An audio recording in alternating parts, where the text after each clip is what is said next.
아무튼 여러분들이 환절기에 건강 조심할 수 있기를 바라고, 코로나 뉴스 아마 보신 분들은 아시겠지만 항체가 우리 국민들 가운데 95% 정도가 항체가 생겼다고 그래요.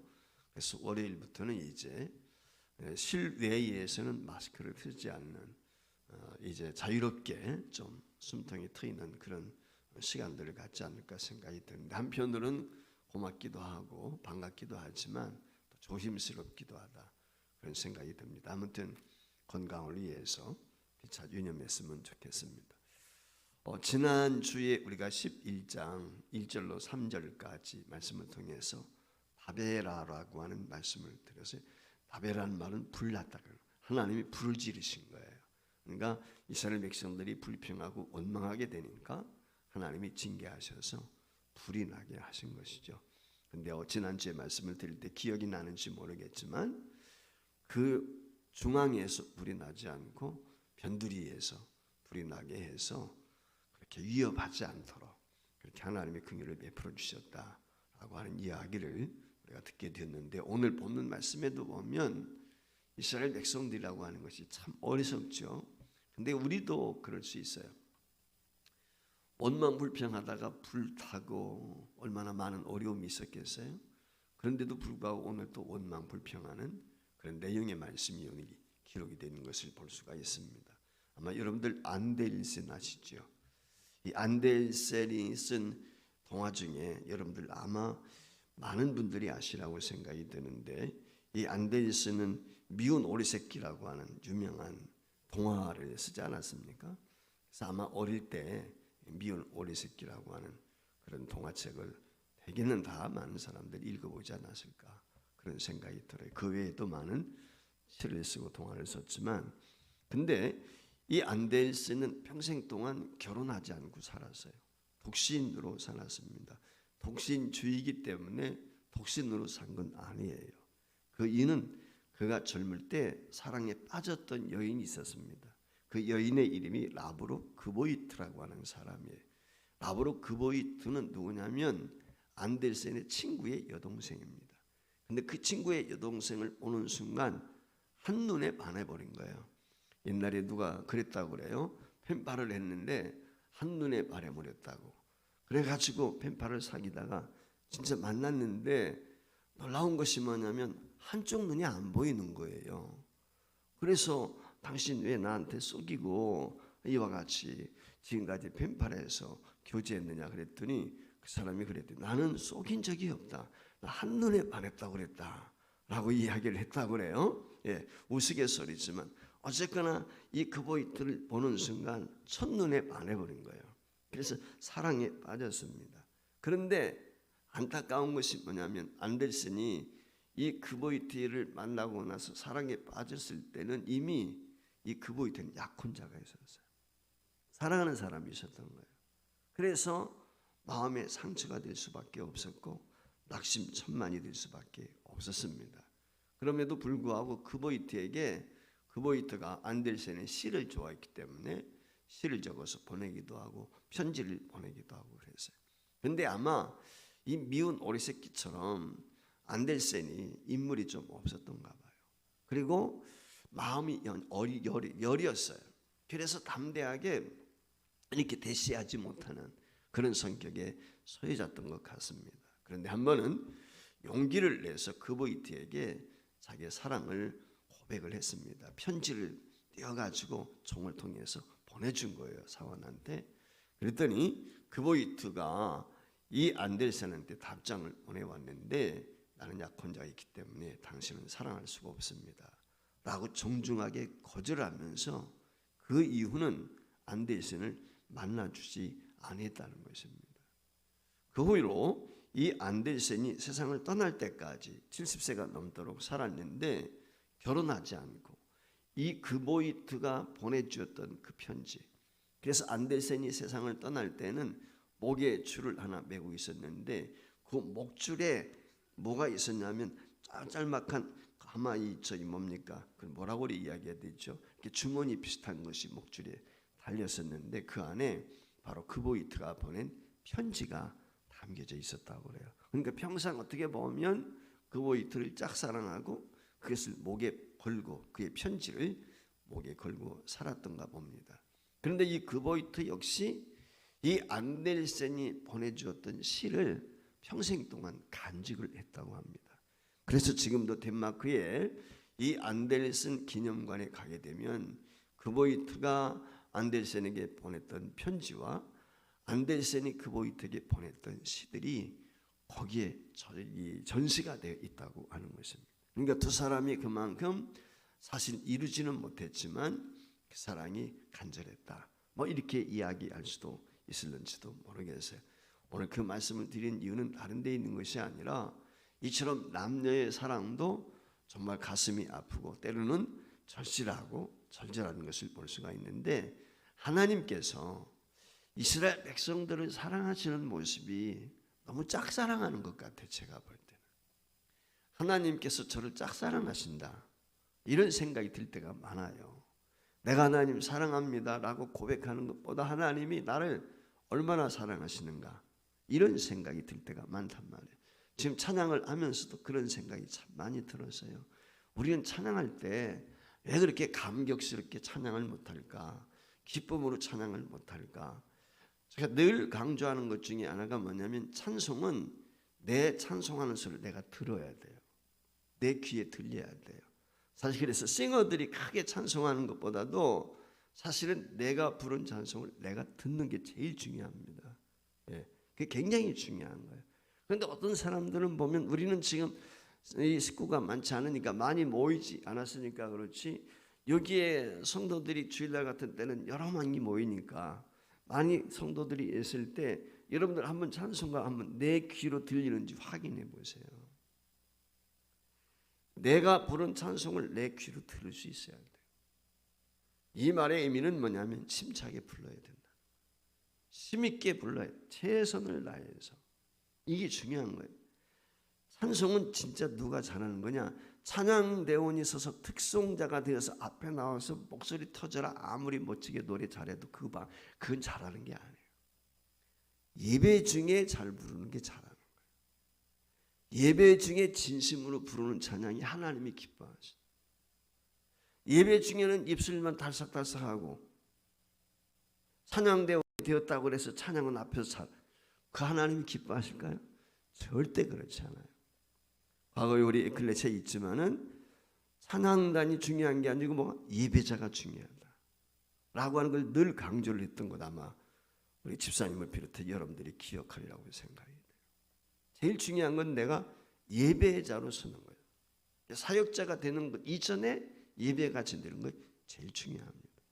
근데 우리 하나님께서 우리를 정말 짝사랑하신다.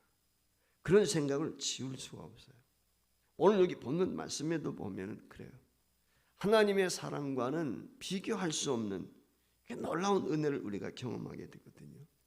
여러분 이스라엘 백성들이 얼마나 하나님께 원망을 합니까? 불평을 합니까? 반듯하면 조금만 힘들면 조금만 어려움이 있으면 하나님은 대적하고 원망하고 불평하고 애굽으로 돌아가자고 말이죠. 한두 번이 아니잖아요. 그게 이스라엘 백성이거든요. 그런데도 하나님께서는 인내하시고 참으시고 그들을 한결같이 사랑하시는 것을 볼 수가 있습니다. 오늘 여기 본문 말씀도 보면은 탐욕을 품고 원망하는 이스라엘 백성들의 모습을 우리가 발견하게 됩니다.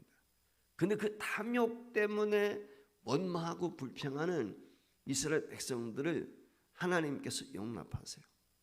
매출하기로 어기십니다. 그들의 불평을 잠재우는 그런 모습을 볼 수가 있어요.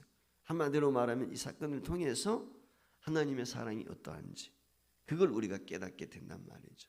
먼저 기억해야 될 것은 이스라엘 백성들이 울리며 오늘 본문 말씀에 보면 원망했다는 것입니다. 우리가 읽지는 않았지만 4절로 6절까지 말씀 중에 보면은 그 원망의 원인이 있는데 원망하는 부류가 있습니다. 그 부류가 무엇이냐면 애굽에서 이스라엘 백성들이 출애굽하게 될 때 이스라엘 사람들 히브리인들만 따라 나온 것이 아닙니다. 이방 잡족들이 함께 나오게 됐다. 즉 다시 말하면 4절로 6절 말씀에 보면 우리가 읽지는 않았지만 이스라엘 백성들이 애굽에서 출애굽을 하게 될 때 그 애굽에 살고 있던 다른 나라 민족들도 함께 섞여서 따라 나왔습니다. 그 인종들. 근데 그들이 탐욕을 품었다는 것입니다.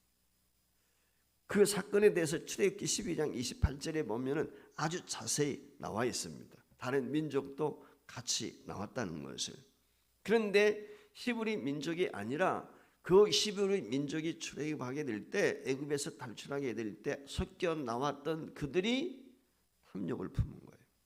원망을 한 것입니다. 이스라엘 백성들이 먼저 원망한 게 아니에요.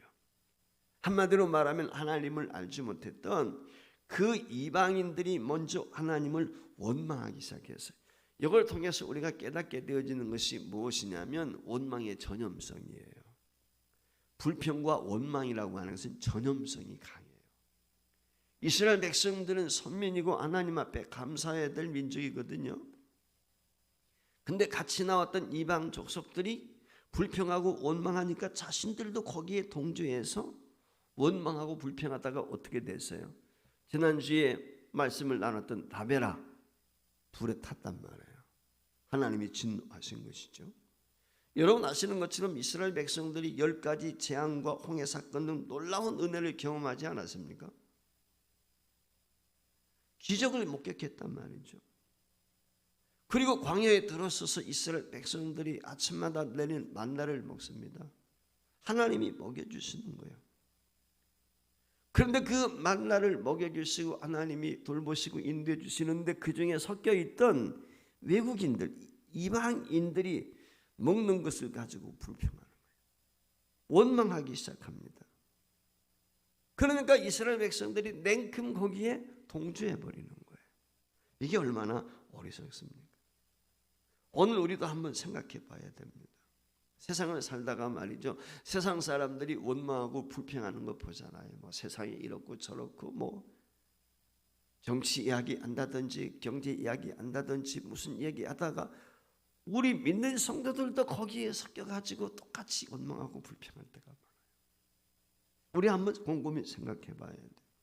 그런데 그들이 생각할 것이 무엇입니까? 오늘 여기 말씀 가운데 보면 그들이 원망하는 것 중에 그런 이야기들이 있어요. 우리가 애굽에 있을 때는 값없이 말이죠. 생선도 먹었습니다. 오이도 먹었습니다. 참외도 먹고 부추도 먹고 파와 마늘도 먹었다는 거예요.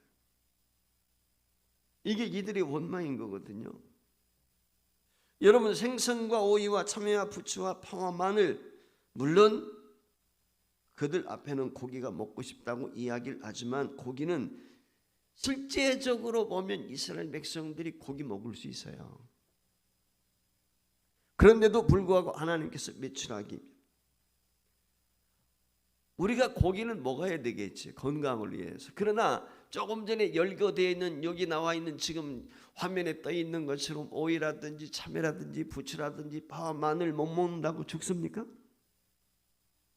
그 영양실조 걸리는 거 아니에요. 허기지는 거 아니란 말이죠. 살아갈 수 있어요. 그거 먹지 않아도. 그런데 그들이 오늘 원망하는 이유가 어디 있어요? 그게 욕심입니다. 탐심인 것입니다. 고기 먹고 싶으면요. 실제는 이스라엘 백성들이 자신들이 나오게 될 때 양과 염소 많이 나왔어요. 짐승들이. 그거 잡아먹어도 돼요. 얼마든지 잡아먹을 수 있어요. 그런데 오늘 여기 자신들이 먹고 있는 부추 옛날에 먹었다는. 근데 한번 곰곰이 생각해 보세요. 이스라엘 민족들이 애굽에 있을 때 어떤 사람이었어요? 어떤 신분이었어요? 노예 신분이었어요. 노예 신분. 노예 신분인데 무슨 먹고 싶은 고기 다 먹고 먹고 싶은 채소 다 먹겠어요. 여러분들 아시는 것처럼 채찍에 맞으면서 말이죠. 그들이 벽돌 굽고 라암세스라는 성을 쌓고 뭐 그러지 않았습니까? 종이었거든 종. 그런데 오늘 여기 부추 먹고 싶다, 오이 먹고 싶다, 파가 먹고 싶다, 뭐 마늘이 먹고 싶다.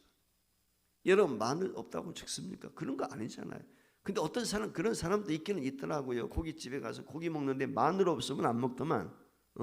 마늘 꼭 달래. 삼겹살 먹으면서. 어떤 그런 사람들이 있더라고. 네. 한마디로 말하면 이들이 지금 뭘 달라는 거예요? 공짜에 공짜.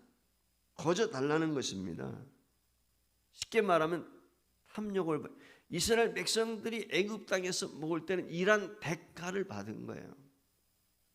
노동의 대가를 통해서 그들이 얻어먹고 살았던 것이거든요. 사실 사람에게 먹는 것이 굉장히 중요하죠. 음식에 대한 식탐이라고 하는 것이지 않습니까? 미식가들이 맛있는 집 찾아다니지 않습니까? 그런데 오늘 우리가 명심해야 될 것이 맛있게 잘 먹어야 되겠죠. 음식 잘 먹는 것 중에. 그런데 그것이 탐욕이 되어서는 안 됩니다. 이걸 명심을 해야 돼요. 먹는 것에 욕심을 부리게 되면은 그 욕심 때문에 우리가 망하게 돼요. 한자에 보면 암이라고 하는 글자가 있는데 그 암에 뭐냐면 입구자가 3개예요. 입구자가 3개인 이유가 뭘까요? 많이 먹어서 암에 걸린다는 거예요. 너무 많이 먹어서. 욕심이 많아서. 입이 3개니까 얼마나 많이 먹겠어? 생각을 해보세요. 그러니까 음식 조절하는 게 중요해요. 우리가 탐심을 부리면 안 돼요. 여러분 잠언 23장 21절에 보면 그래서 술 취하고 음식을 탐하는 자는 가난해진다는 거예요. 참 안타까운 분들이 참 많아요. 주변에 보면은 가장으로서 역할을 못하는 분들도 있고 주부로서 역할을 못하는 분들도 있는데 어떤 분들은 보면은 가장으로서 평생 역할을 제대로 못하니까 아내도 힘들고 자식들도 힘든 거예요. 그냥 술 마시고 성실하지만 여러분 술 좋아하는 사람이 성실하기가 어려워요. 늘 저는 말씀을 드리지만 대한민국에서 성실하면 굶지 않아요. 살 수 있어요. 엉뚱한 짓 하는 거예요. 우리가 일거리가 없으면 어떻게 해야 될까요? 일거리 찾아 나서야 되죠. 내가 공장을 운영해도 어떤 사람은 계속 가동을 하는 사람, 발로 뛰는 거예요. 막 거래처도 찾아다니고 전화도 하고 팩스도 보내주고 뭐 이러면서 자기도 PR하고. 근데 가만히 외주 들어오는 것만 기다리는 사람은 굶게 돼 있습니다. 거래처를 내가 쫓아다니면서 터야 될 거 아니에요. 그거 발품을 해야 돼. 발품해야 되는 거거든요. 아마 우리 젊은이들 아는 것처럼 인터넷상에서도 물론 물건 하나 구입하게 될 때 어때요? 그거 인터넷상에 여기저기 쑤시고 돌아다녀요. 그래야 싼 물건 사고 그래요. 노력해요. 그거 하나 사는데도. 마찬가지예요. 우리가 무엇을 운영하든지 간에 최선을 다하는 거예요. 성실하는 거예요. 그 대신 탐욕을 가지면 안 됩니다. 잠언 23장 2절 말씀에 보면 이런 말씀이 있어요. 내가 만일 음식을 탐하는 자이거든 내 목에 칼을 둘 것이라. 이게 무슨 뜻이겠습니까? 그만큼 탐심은 위험한 거예요. 우리에게. 그런데 이스라엘 사람들의 모습이 뭐예요? 지금 그런 탐욕에 빠졌다. 근데 그들의 모습이 오늘 우리의 모습이 아닌지, 얼마나 많은 사람들이 먹는 것에 욕심부린지 모릅니다. 탐심이 있는지 모른단 말이죠. 만약 혹시라도 오늘 우리에게 이런 탐심이 있다면 하나님 앞에 회개해야 됩니다. 조절하는 게 중요해요. 모든 동물들은 그렇다잖아요. 과식을 안 해요. 과식. 많이 먹는 것 같지만 과식을 하지 않습니다. 여러분 정글의 법칙 가운데도 보면은 이 사자나 호랑이가 자기가 배부르면요 앞에 토끼들이 와서 놀아도 잡아먹지 않아요. 배고플 때만 잡아먹는 거예요. 절대 자기가 배가 70% 내지 80% 차면 더 이상 먹지를 않는데, 근데 우리 사람들은 어때요? 목의 성향. 술 좋아하는 사람들 보면 토하고 또 먹어. 그 이해가 안 가죠. 저는 이해가 토하고 또 먹어. 이해가 참 안 가는 거예요. 그러니까 병에 걸리고 어려움을 겪게 되는 거예요. 두 번째로 이스라엘 백성들이 어떻게 합니까? 만나에 대한 불평이 있습니다. 고기에 대한 불평이 있고 북지에 대한 불평이, 지금 만나에 대한, 처음에 이들이 만나를 먹었거든요. 여러분, 이스라엘 백성들이 하나님께서 출애굽 후에 만나를 먹게 되었을 때 당연히 만나를 먹을 수밖에 없는 이유는 뭐냐면 이스라엘 백성들이 애굽에 있을 때는 농사 짓는 것이 아니잖아요. 그러니까 만나를 하나님이 내려주셔서 먹는데 그 만나에 대한 평이 있습니다. 그들이 어떻게 평을 했는가 하는 것을 출애굽기 16장 31절에 보면 알 수 있어요. 같이 읽어봐요. 시작. 이스라엘 족속이 그 이름을 만나라 했으며 가시 같고 시고 맛은 꿀 섞은 과자 같았다는 거예요. 여러분, 꿀 섞은 과자 같은 맛이 있다는 거예요? 없다는 거예요? 맛이 있다는 거죠. 꿀맛인데 그렇지 않습니까? 맛이 있단 말이에요. 먹기에 좋은 거예요. 그런데 조금 시간이 지났어요. 그 꿀 섞은 과자 같다고 했던 이 말씀에 대해서 8절에 보면 꿀 섞은 과자가 아니라 기름 섞은 과자. 기름에 튀긴 것 같다는 거예요. 기름 섞은 과자. 기름이 섞이면 어떻게 되죠? 느끼한 거죠. 조금 전에 먹을 때는 꿀맛이어서, 그런데 조금 후에 먹으니까 어떻게 돼? 기름에 튀긴 것 같다는 거예요. 느끼하다는 거예요. 한마디로 말하면. 그뿐이 아닙니다. 6절에서는 만나만 먹으니까 어떻게 그들이 기운이 없다는 거예요. 고기를 먹어야 되는데 하나님이 내려주신 만나만 먹으니까 기운이 없다는 거예요. 힘이 없다는 거예요. 심지어는요, 이 만나에 대해서 무엇이라고 이야기하는 민수기 21장 5절 말씀에 보면 하찮은 음식이라고 합니다. 하나님이 만나를 그래서 우리가 이 하찮은 음식만 먹습니까?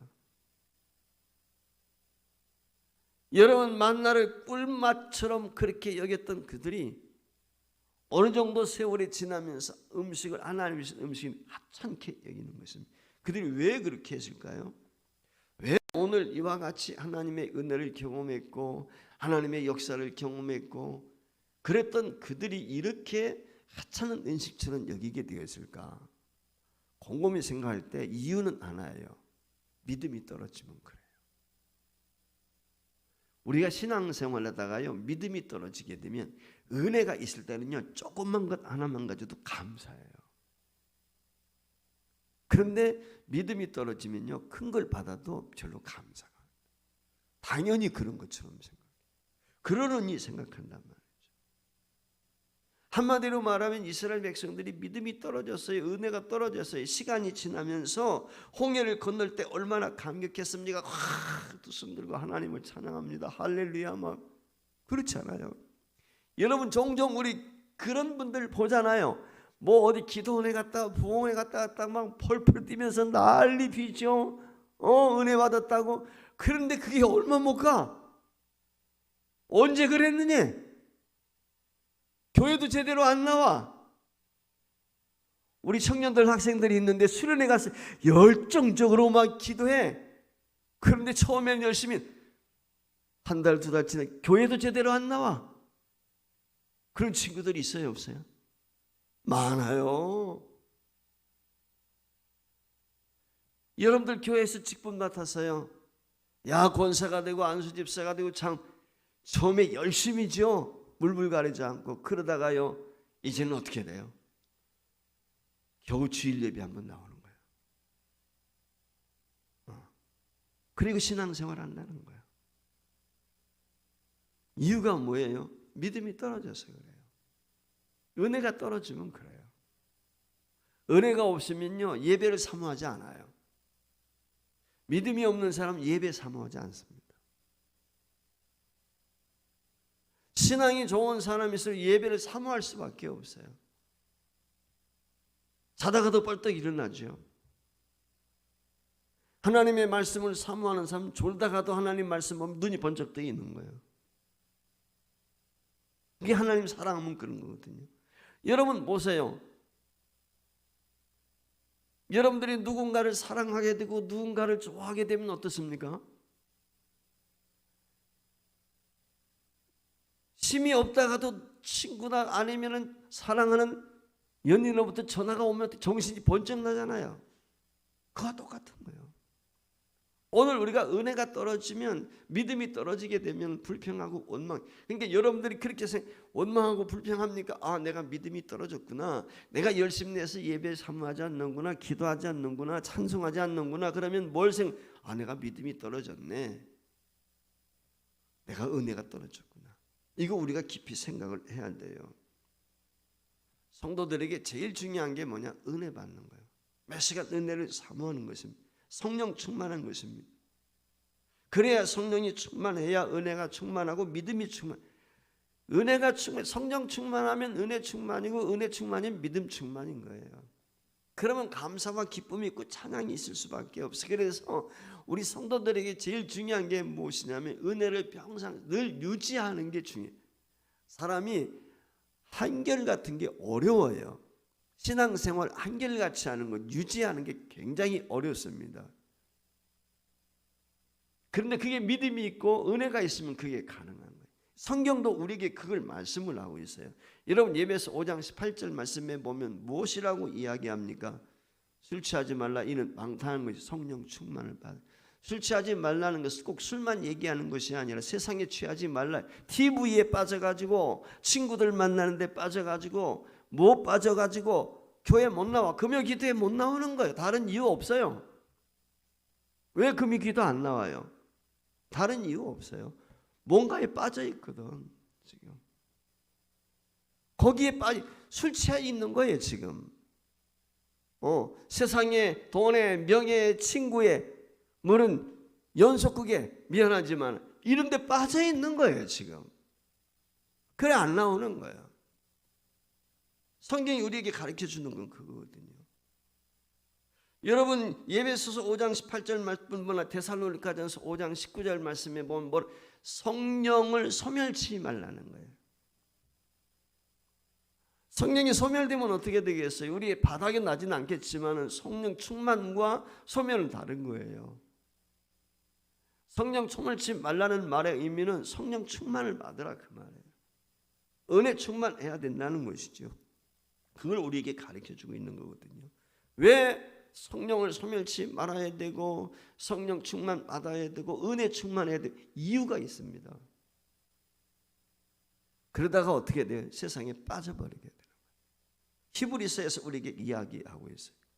그래서 히브리서 3장 12절 말씀에 보면 이렇게 이야기하지 않습니까? 같이 읽어봐요. 형제들아, 너희는 삼가 곧 너희 중에 누가 믿지 아니한 악한 마음을 품고 살아계신 하나님에게서 떨어질까 조심하.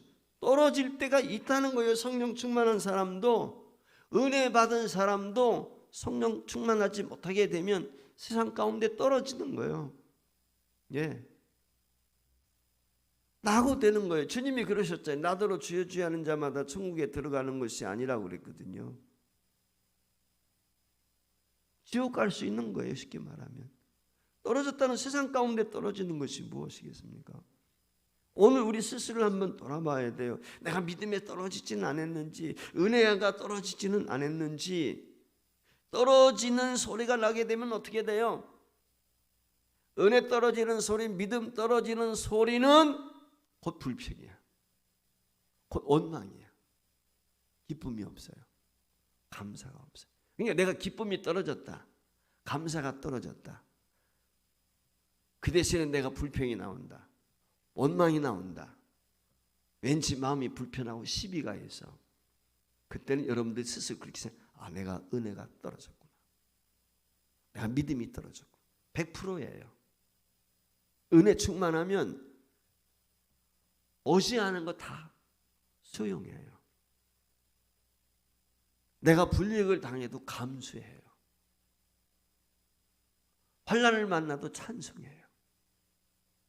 불이익을 당해도 이해합니다. 그런데 은혜가 떨어지게 되면 사소한 것 가지고도요 화를 내요. 섭섭한 마음을 가져요. 은혜 충만하지 못하면 그렇게 되어요. 이스라엘 백성들이 원망한 날, 불평한 날, 불신앙적인 요소를 보이는 이유가 다른 데 있지 않습니까? 그래서 나는 믿음에서 떨어지지는 않는지, 은혜에서 떨어진 건 아닌지 우리 한번 스스로 돌아봐요. 세 번째 기억할 것은 이런 불평하고 원망하는 이스라엘 백성들임에도 불구하고 하나님께서는 어떻게 했어요? 메추라기를 먹이셔서 그들을 사랑하신다는 거예요. 오늘 본문 18절로 20절까지 여러분 보세요. 하나님께서 그 백성들에게 고기를 먹게 하십니다. 어떻게? 한 달 동안 먹게 하신다고 그랬어요. 한 달 동안 먹게 한다는 말은 질리도록 먹게 하신다는 거예요. 제가 성경 보면서 왜 이들이 고기 타령을 할까? 그런 생각을 좀 했어요. 진짜 고기 없어서 그랬을까? 진짜 이스라엘 백성들이 고기가 없어서 그랬을까요? 여러분 성경 한 군데 찾아보세요. 출애굽기 12장 38절입니다. 화면에 뜰 텐데 읽어보세요. 같이 읽어보세요. 시작.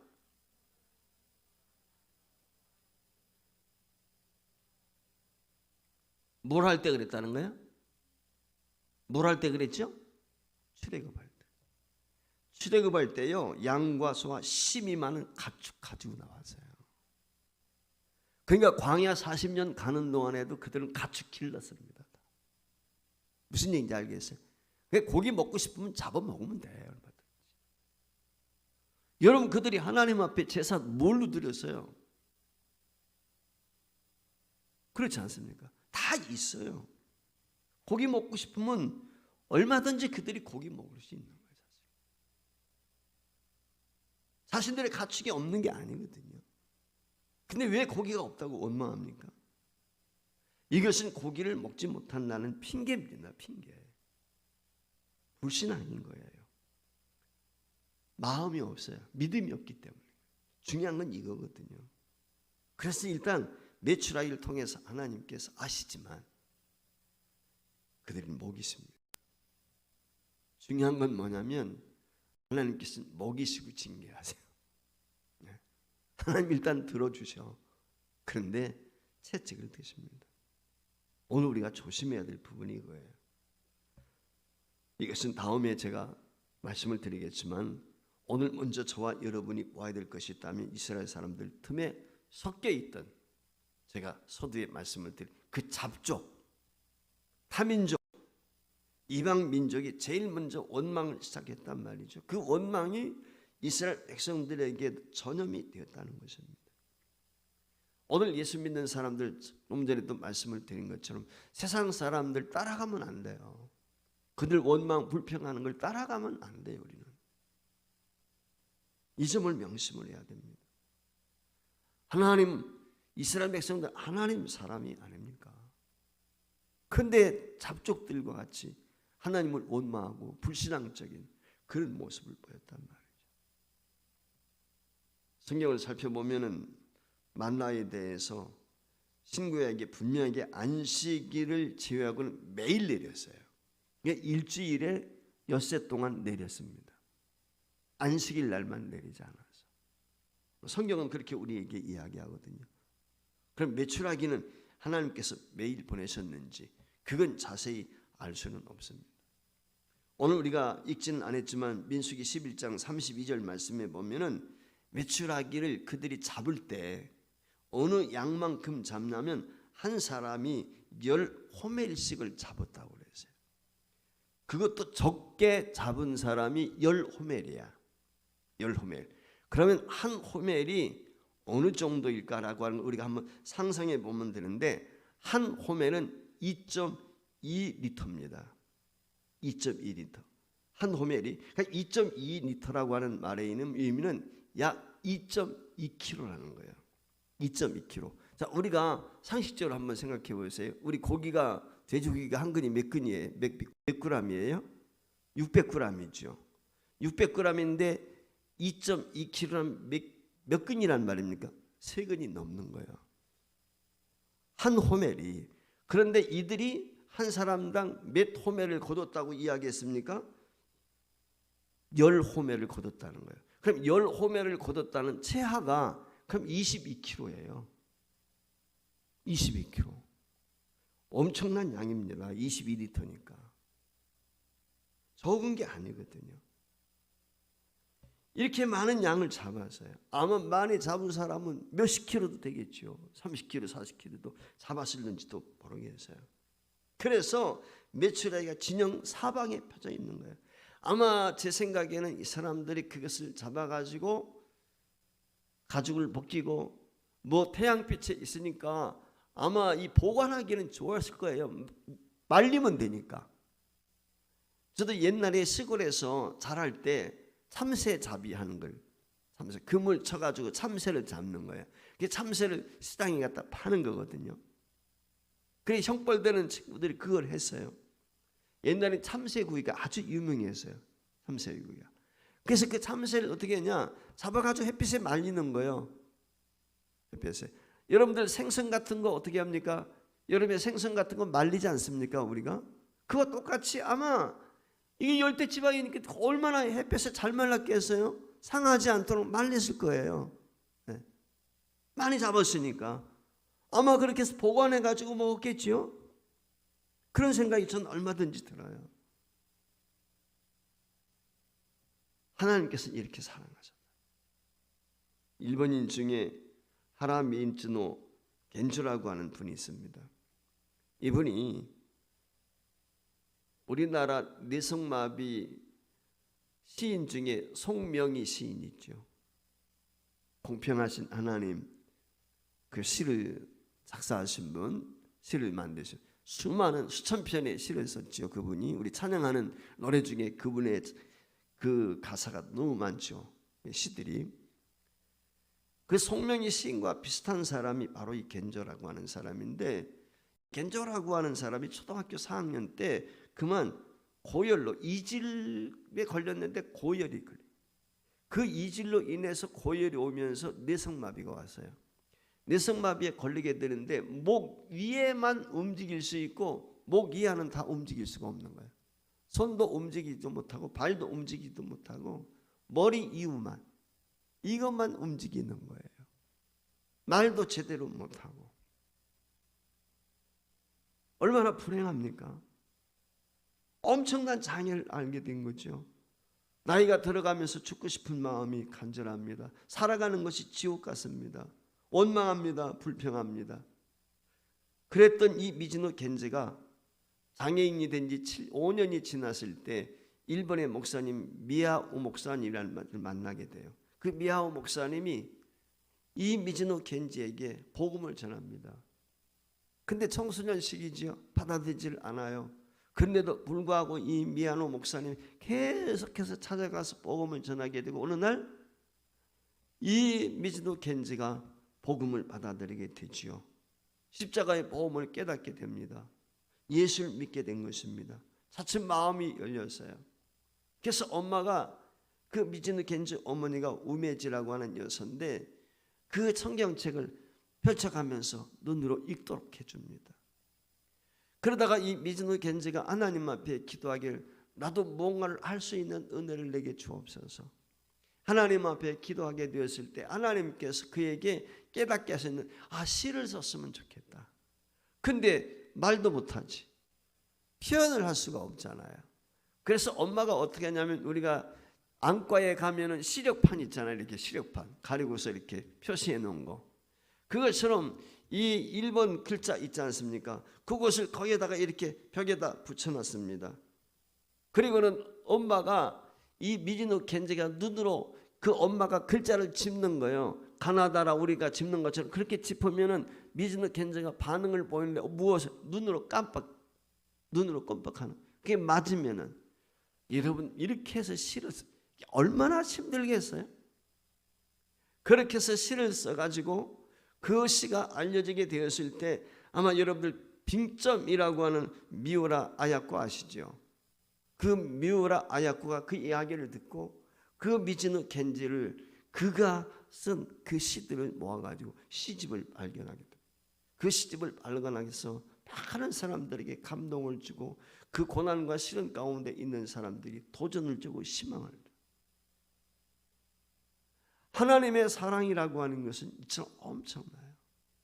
불평할 수밖에 없고 원망할 수밖에 없고 절망할 수밖에 없는데 그 하나님의 강건하신 사랑이 그 미즈노 겐제 마음속에 들어오게 되니까 그 불구자인 그가 하나님을 찬양합니다.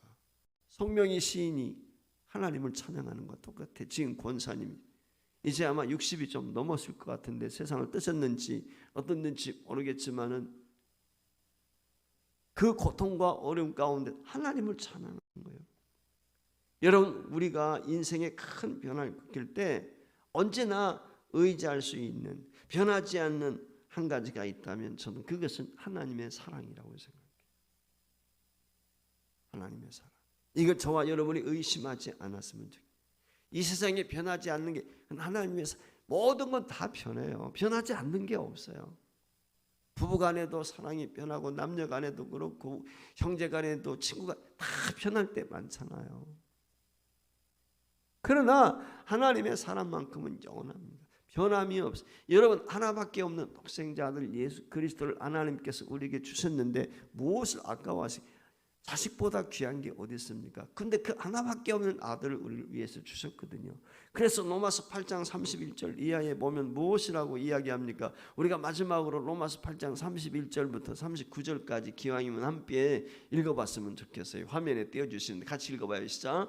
그런지 이 일에 대하여 우리가 무슨 말하리요? 만일 하나님이 우리를 위하시면 누가 우리를 대적하리요? 자기 아들을 아끼지 아니하시고 모든 사람을 위하여 내주시니가 어찌 그 아들과 함께 모든 것을 우리에게 주시지 아니하겠느냐? 누가 능히 하나님께서 택하신 자들을 고발하리요? 의롭다 하신 이는 하나님이시니 누가 정죄하리요? 죽으실 뿐 아니라 다시 살아나신 이는 그리스도 예수시니 그는 하나님 우편에 계신 자요 우리를 위하여 간구하시는 자시니라. 누가 우리를 그리스도의 사랑에서 끊으리요? 환난이나 공고나 박해나 기근이나 적신이나 위험이나 칼이랴. 기록된 바 우리를 종일 주를 위하여 중임을 당하게 되며 도살할 양같이 여김을 받았다함과 같으니라. 그러나 이 모든 일에 우리를 사랑하시는 이로 말미암아 우리가 넉넉히 이기느니라. 내가 확신하노니 사망이나 생명이나 천사들이나 권세자들이나 현재일이나 장래일이나 능력이나 높음이나 기품이나 다른 어떤 피조물이라도 우리를 우리 주 그리스도 예수 안에 있는 하나님의 사랑에서 끊을 수 없으리라. 할렐루야. 확신하십니까? 이 믿음 가지고 있으면요 어떤 상황 속에서도 감사할 수 있어요. 불평하지 맙시다. 원망하지 맙시다. 낙심하거나 절망하지 맙시다. 기뻐하고 감사하고 성령 충만, 믿음 충만, 은혜 충만하면 늘 우리는 승리할 수 있어요. 하나님이 절대 저와 여러분 포기하지 않습니다. 이 믿음 가지고 남은 생에 늘 기뻐하며 감사하며 승리할 수 있기를 주의 이름으로 축복합니다.